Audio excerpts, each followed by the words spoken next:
আজকের লেকচারে আমি দেখাবো যে ল্যাটিস শক্তি কি এবং ল্যাটিস শক্তি কোন যৌগের ল্যাটিস শক্তি কম কিংবা বেশি। তো সেক্ষেত্রে আমাদের সর্বপ্রথম জানতে হবে ল্যাটিস শক্তির ডেফিনেশন। তো আমি আগে ল্যাটিস শক্তির ডেফিনেশনটি লিখে রেখেছি, তো আমরা এখন আলোচনা করব ল্যাটিস শক্তির ডেফিনেশন। তো ডেফিনেশনটি হলো যে পরস্পর থেকে অসীম দূরত্বে অবস্থিত প্রয়োজনীয় সংখ্যক গ্যাসীয় ধনাত্মক ও ঋণাত্মক আয়ন সমূহকে যদি একত্রিত করা হয়, তখন কোনো যৌগের এক মোল পরিমাণ কঠিন আয়নিক ক্যালাস তৈরির সময় যে পরিমাণ শক্তি নির্গত হয় তাকে ওই যৌগের ল্যাটিস শক্তি বলে। যদিও ডেফিনেশন থেকে কিন্তু পুরোপুরি ক্লিয়ার হওয়া যাবে না, তো আমরা এক্সাম্পলটা দেখলে আমরা ক্লিয়ার হব। তাহলে আমরা এরকম একটি মৌল যৌগ নিই, সোডিয়াম ক্লোরাইড। তো সোডিয়াম ক্লোরাইড তৈরি হতে সোডিয়াম প্লাস মানে পজিটিভ আয়ন এবং কি ক্লোরিনের নেগেটিভ আয়ন লাগে, তাহলে কি হয়ে যায় সোডিয়াম ক্লোরাইড, এক মৌল সোডিয়াম ক্লোরাইড তৈরি হয়, সোডিয়াম ক্লোরাইড। আর এখানে আমরা ডেফিনেশনের সাথে যদি এটা মিলাই ল্যাটিস শক্তির ব্যাপারটি, তাহলে বুঝতে পারবো এখন যে পরস্পর থেকে আমরা ধরি যে সোডিয়াম ধনাত্মক আয়ন এবং ক্লোরিন ঋণাত্মক আয়ন আমরা অসীম দূরত্ব থেকে নিয়ে এসেছি এবং সেটি কি গ্যাসীয় অবস্থায় আছে। অবশ্যই সেগুলো কি গ্যাসীয় অবস্থায় আছে এবং গ্যাসীয় অবস্থায় আনার পরে এই যে একত্রিত করার পরে কি একটি আয়নিক যৌগ গঠিত হয়েছে এবং এটা কি আয়নিক যৌগটা সলিড মানে কঠিন। তো এই যে আয়নিক যৌগটা গঠিত হয়েছে, এই আয়নিক যৌগ এই দুইটা যখন মিলিত হয়ে সলিড হয়েছে, তখন এখান থেকে এক মৌল তৈরি হওয়ার সময় কিছু শক্তি নির্গত হয়েছে। এই শক্তিটা নির্গত হয়েছে যে এই শক্তিটাকে আমরা বলতেছি ল্যাটিস শক্তি। তো ল্যাটিস শক্তি এখানে নির্গত হয় এবং ল্যাটিস শক্তি কতটুকু নির্গত হয়েছে 770 কিলো জুল পার মোল, ঠিক আছে। তো এখান থেকে তাহলে ডেফিনেশনটা আমরা কিন্তু ক্লিয়ার হচ্ছে কীভাবে দেখি যে পরস্পর হতে অসীম দূরত্ব থেকে দুটি মৌল নিছি এবং সেই মৌলটি একটি ধনাত্মক একটি ঋণাত্মক আয়ন এবং সেগুলি আমরা কি একত্রিত করছি এবং সেগুলি কিন্তু অবশ্যই গ্যাসীয় অবস্থায় ছিল এবং একত্রিত করার পর একটা আয়নিক কঠিন যৌগ তৈরি হয়েছে। সেটা অবশ্যই কি কঠিন যৌগ এবং সেটি কয় মৌল, আমরা কিন্তু এক মৌল নিয়ে কাজ করতেছি। সো এটা কিন্তু এক মৌল তৈরি হয়েছে। তো এই এক মৌল তৈরি হতে যে পরিমাণ কি শক্তি নির্গত হয়েছে, যে এটা তৈরি হতে যে শক্তিটা নির্গত হয়েছে, সেই শক্তিটাকে আমরা কি বলতেছি ল্যাটিস শক্তি। এখানে এই যে দেখেন, এখানে সোডিয়াম ক্লোরাইডের ক্ষেত্রে যে 770 কিলো জুল পার মোল যে শক্তিটা নির্গত হয়েছে, সেটি কিন্তু কি ল্যাটিস শক্তি। আর ল্যাটিস শক্তি অল টাইম কি ঋণাত্মকভাবে চিহ্নিত করা হয়, যেমন সোডিয়াম ক্লোরাইডের ক্ষেত্রে 770 কিলো জুল পার মোল কি নির্গত হয় দেখে কি মাইনাস চিহ্ন প্রকাশ করতে হয় এবং এটি অবশ্যই কি তাপ উৎপাদী একটি বিক্রিয়া, মানে ল্যাটিস শক্তি একটি কি তাপ উৎপাদী বিক্রিয়া, এটা সবসময় মনে রাখতে হবে। তো এখন আমরা দেখব যে ল্যাটিস শক্তি আসলে কিভাবে নির্ণয় করা যায় কোনো যৌগের ক্ষেত্রে কীভাবে নির্ণয় করা যায় এবং সেই নির্ণয়ের কিন্তু দুটি পদ্ধতি আছে। তো দুটি পদ্ধতির মধ্যে এখন দুটি পদ্ধতি নির্ণয় করতে হলে অবশ্যই আমাদের জানতে হবে কি ফিজিক্সের সেই কুলম্বের সূত্রটা আছে। কুলম্বের সূত্রটা কি, F = Q1 × Q2 ভাগ d²। তো এখানে কিন্তু আমরা বুঝতেছি এখানে কুলম্বের সূত্রের এফটা হলো কি বল, আর এখানে কি দেখতেছি কিউ মানে চার্জ, দুটি চার্জ, একটা পজিটিভ একটা নেগেটিভ চার্জ, আর একটা কি ডি মানে আকার বা কি দূরত্ব এখানে কুলম্বের ক্ষেত্রে। বাট এখন ল্যাটিস শক্তির ক্ষেত্রে আমরা তুলনা করব এই কুলম্বের সূত্র অনুসারে এফটা ধরবো আমরা ল্যাটিস শক্তি। তো ল্যাটিস শক্তি যদি ধরি এফ, তাহলে কি হবে, তাহলে F = মানে ল্যাটিস শক্তি কি চার্জ দ্বয়ের গুণফল, নেগেটিভ এবং কি পজিটিভ চার্জ দ্বয়ের গুণফল। আর কি দেখতেছি এখানে যে দূরত্ব আছে, আমরা এই দূরত্বকে ধরবো এখন আকার, ল্যাটিস শক্তির ক্ষেত্রে আকার ধরবো। তাহলে আকার যদি আমরা এখানে ধরি, তাহলে কিসের আকার, একটি যৌগের মধ্যে যে মৌলগুলি থাকে সেই মৌলগুলির আকার, ঠিক আছে। তো এখন তাহলে ল্যাটিস শক্তি F সমানুপাতিক যদি দেই, তাহলে কি Q1 × Q2, মানে এখান থেকে আমরা বুঝতেই পারছি যদি চার্জ দ্বয়ের যে গুণফল বৃদ্ধি পায়, চার্জ দ্বয়ের গুণফল সমানুপাতিক কি ল্যাটিস শক্তি, মানে চার্জ দ্বয়ের গুণফল যত বেশি হবে ল্যাটিস শক্তি কি তত বেশি হবে। এটা হলো পয়েন্ট 1, নোট নাম্বার 1।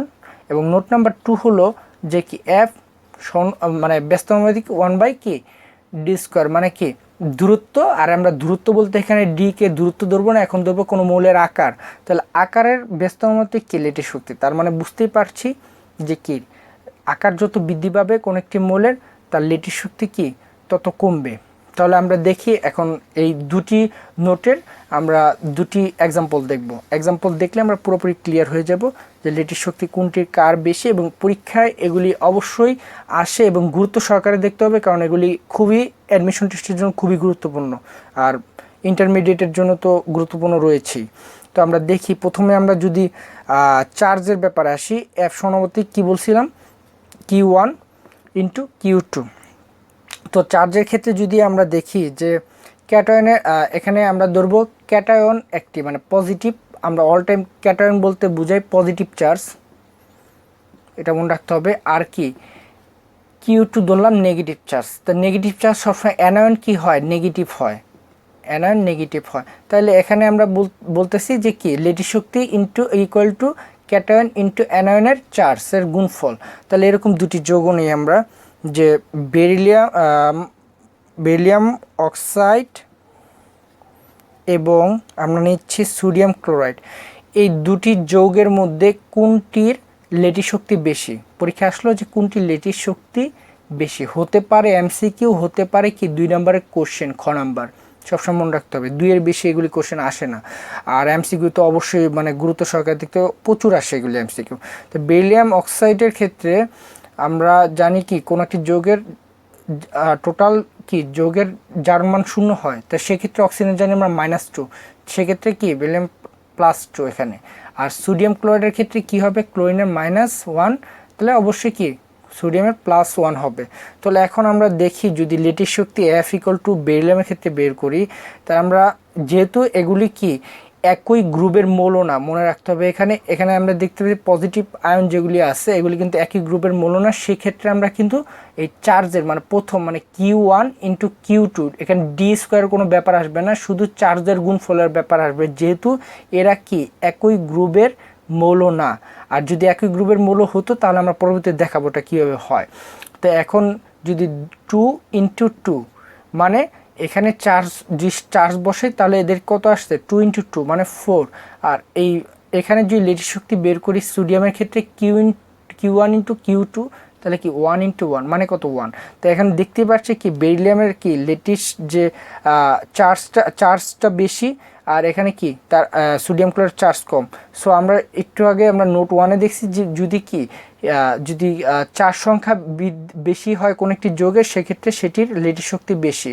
তো এখানে ক্যাটায়নের চার্জ সংখ্যা বেশি, সুতরাং কি বেরিলিয়াম অক্সাইডের লেটিস শক্তি সোডিয়াম ক্লোরাইড এর চেয়ে বেশি। তো আমরা এখানে বুঝতে পারলাম এরকম কোশ্চেনই আসবে যে কোনটি বেশি এবং কম। এখন দ্বিতীয় সূত্রে আমরা চলে যাব। নোট নাম্বার 2-তে আমরা বলছিলাম যে আকারের ক্ষেত্রে কুলম্বের যে সূত্রটা ছিল সেটা ছিল কি চার্জের ক্ষেত্রে প্রথমটা দেখলাম, এবার আকার মানে ডি স্কোয়ার ধরছিলাম, এখানে দূরত্ব ছিল কুলম্বে, আমরা কিন্তু আকার ধরছি কিসের কোনো একটি মৌলের। তো আকার কি হচ্ছে লেটিস শক্তি, যেহেতু আমরা এফ ধরছি তার লেটিস শক্তি কি ব্যস্ত হতে, আকার যত বৃদ্ধি পাবে লেটিস শক্তি কি তত কি কমবে। তাহলে আকার আমরা লিখেই ফেলি, এখানে আকার যত বৃদ্ধি পাবে লেটিস শক্তি তত কম হবে। তো এখন যদি আমরা দেখি দুটি আমরা যৌগ নিয়ে একটা নিলাম, আবার নিলাম সোডিয়াম ক্লোরাইড এবং সিজিয়াম ক্লোরাইড নিলাম। দেখেন এখানেও কিন্তু কি টোটাল জারণ মান 0 হতে হবে যোগে, তাহলে -1 +1। তো এখানেও কিন্তু সিজিএম ক্ষেত্রে কিন্তু -1 ক্লোরিনের, এখানে +1। এখন দেখেন চার্জের গুণফল কিন্তু এখানে সমান হয়ে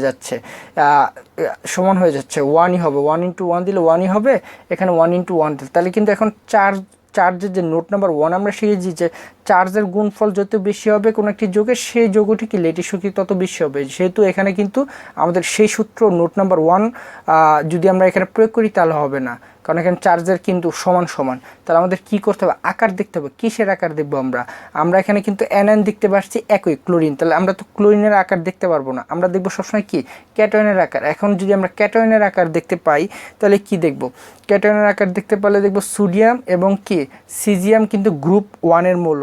তো গ্রুপ 1-এর মৌল, বাট কিন্তু এদের কিন্তু আকার এক না। তো গ্রুপ 1-এর মৌল হওয়া সত্ত্বেও এটা কিন্তু 6s1 মানে কি পর্যায় 6, মানে কি এর যে পর্যায় ইকুয়াল টু 6, আর এখানে কি সোডিয়ামের কিন্তু পর্যায় ইকুয়াল টু কিন্তু আমরা দেখতে পারছি যে তৃতীয় পর্যায় মৌল C3s1। তাহলে এখানে বৈশিষ্ট্যটা আমরা যদি দেখি তাহলে পর্যায় ইকুয়াল টু আকার, ঠিক আছে। কোনো একটি মৌলের ক্ষেত্রে আকার কি পর্যায় ইকুয়াল টু আকার বের হয়। তাহলে কি এখানে ছয়টা কি আছে, এর পর্যায় নাম্বার 6 পর্যন্ত গেছে, তাহলে আকারটা কি পজিটিভ চার্জের মানে কেন্দ্র থেকে অনেক দূরত্ব বেশি। আর এখানে দেখেন এখানে কয়টা হবে, 3টা হবে। তো আকারটা 3 স্তরে গেছে, তাহলে কি কেন্দ্র থেকে এটার দূরত্ব কত, লাস্ট ইলেকট্রনের আপনার মানে দূরত্ব কম, আর এখানে কি লাস্ট ইলেকট্রনের দূরত্ব কিন্তু কেন্দ্র থেকে অনেক বেশি। তো আমরা শিখেছি যে কি আকার যত বৃদ্ধি পাবে সেটির কি লেটিস শক্তি তত কম হবে। সুতরাং আমরা এখান থেকে বুঝতে পারছি যে কি সোডিয়াম ক্লোরাইডের কি লেটিস শক্তি বেশি কার থেকে, সিজিয়াম ক্লোরাইডের থেকে। তাহলে সোডিয়াম ক্লোরাইডের লেটিস শক্তি বেশি সিজিয়াম ক্লোরাইডের তুলনায়। এর মূল কারণটাই হলো কি এর কি আকারটা ছোট, ঠিক আছে। সোডিয়ামের আকার ছোট বাট সিজিয়ামের আকার বড়, যেহেতু আমরা নোট 2-তে আমরা শিখছি যে আকার বড় হলে ডেডিক শক্তি কমে যায়। আর এখানে আরেকটা ব্যাপার ক্লিয়ার হতে হবে যে কি এখানে আমরা সোডিয়াম এবং সিজিয়াম নিলাম কেন, কারণ এগুলো পজিটিভ চার্জ নিছি। কারণ পজিটিভ কেন নিছি, কারণ এই দুইটা কিন্তু ভিন্ন ভিন্ন মৌল, কিন্তু ক্লোরিন কিন্তু একই মৌল, তাই অ্যানায়ন দিয়ে কিন্তু আমরা বের করতে পারি না। এখন যদি এখানে অ্যানায়ন ভিন্ন কিছু থাকতো, দুইটা ভিন্ন বাট কি আমরা দেখতে পাচ্ছি যে কি ক্যাটায়ন কি একই, সেক্ষেত্রে কিন্তু আমরা অ্যানায়নের চার্জ দেখতাম, আর অ্যানায়নের চার্জ না, আমরা অ্যানায়নের আকার দেখতাম। তো অ্যানায়নের আকার কি দেখতাম, অ্যানায়নের আকার যেটার বড় হইতো তো সেটার কি লেটিস শক্তি কম হতো, আর যেটা ছোট হতো সেটার কি বেশি হতো, ঠিক সেম। তো এখন যে ব্যাপারটা আমরা কিন্তু লেটিস শক্তি কাকে বলে এবং লেটিস শক্তি কিভাবে নির্ণয় করতে হয় কোনো যোগের ক্ষেত্রে দুটি পদ্ধতি আছে এবং দুটি পদ্ধতি শিখে ফেললাম। এগুলো কিন্তু অবশ্যই ইন্টারমিডিয়েট প্লাস কি অ্যাডমিশনের জন্য খুবই গুরুত্বপূর্ণ। তো আজকের লেকচার এই পর্যন্তই, আমরা নেক্সট লেকচারে আরও অন্য নতুন কিছু নিয়ে আসবো। Thank you.